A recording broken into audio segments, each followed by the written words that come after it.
So you were not given an easy start, from what I understand. At age 19, you were homeless, deeply in debt, living out of your car, and you say that was all due in part to pretending to be someone that you weren't. hmm Can you tell us a little bit how you ended up in that situation and how you started to pull yourself out?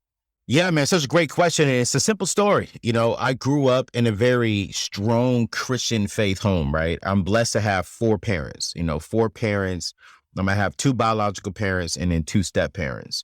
And my biological mom and stepdad live in San Diego, California with my siblings. And then my biological dad and stepmom lives in Columbia, South Carolina. And Gary, man, I grew up going to church. So it was go to school, go to church, go to school, go to church, Monday through Monday. It didn't stop. I couldn't go to prom. I couldn't go to dances. I couldn't go to football games. I couldn't go to the mall. My parents did that because they wanted to protect me, right, from the world. So we only had two important conversations growing up.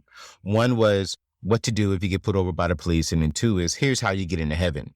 The only conversation we had about money was when you get $100, give 10 of it to the church. And the other $90, don't ask us for money. You go buy your own school supplies. You buy your school shoes. You do what you need to do. But my mom and dad didn't teach me how to build legacy. They didn't teach me how to build wealth. They didn't teach me how to budget my checkbook back in the 90s. They didn't teach me how to really be successful with money. So when I graduated high school and went into the real world, not only was I approached with the beautiful ladies, I was also approached with, like, hey, you gotta manage your money. So the world told me, get a credit card, get a credit score. The world told me, here's how you be successful with your money. And I followed what culture taught me. And within a matter of a year, racked up about $35,000 worth of debt, made some horrible decisions in school, and unfortunately had to drop out and thought I was going home because I no longer had a job. I was no longer in school, had all this debt. And my mom and dad was like, no, you think you're a grown man, so go live with it. And so at the age of 19, I'm homeless, sleeping in the back of my car.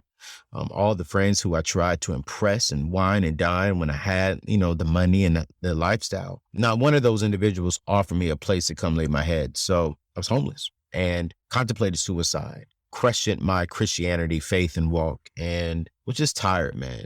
And to make a long story short, I quickly realized that the caliber of my future was going to be determined by the choices that I made today. And during that season that I learned that I need to make better choices with my money, better choices with my lifestyle, better choices and steward and maximize the single season that I was in. And so I said, all right. So I went back home, apologized to my parents, got 3 jobs, lived with them for 6 months, and just started attacking my debt, started changing the way I thought about money, and really started depositing healthier stuff into my mind to shift my mindset. So what happened? What clicked into your head to say, I've got to do something different? Man, it was probably the last night. I had just met a young lady at the mall and she invited me over to her house. And Gary, during Monday through Friday, I would go into the YMCA, the Boys and Girls Club, and take showers, right? Because I couldn't take showers anywhere else. Well, this was on a Saturday, Sunday, I think, and I couldn't. And so I didn't want to go over her house funky. I didn't want to go with her musty. So I went to the back of my car and I got the Dawn dish detergent and a bucket and went to the side of Walmart, filled it up, and I got in the backseat of my car and I was literally washing myself with Dawn dish detergent, not Dove, Dawn.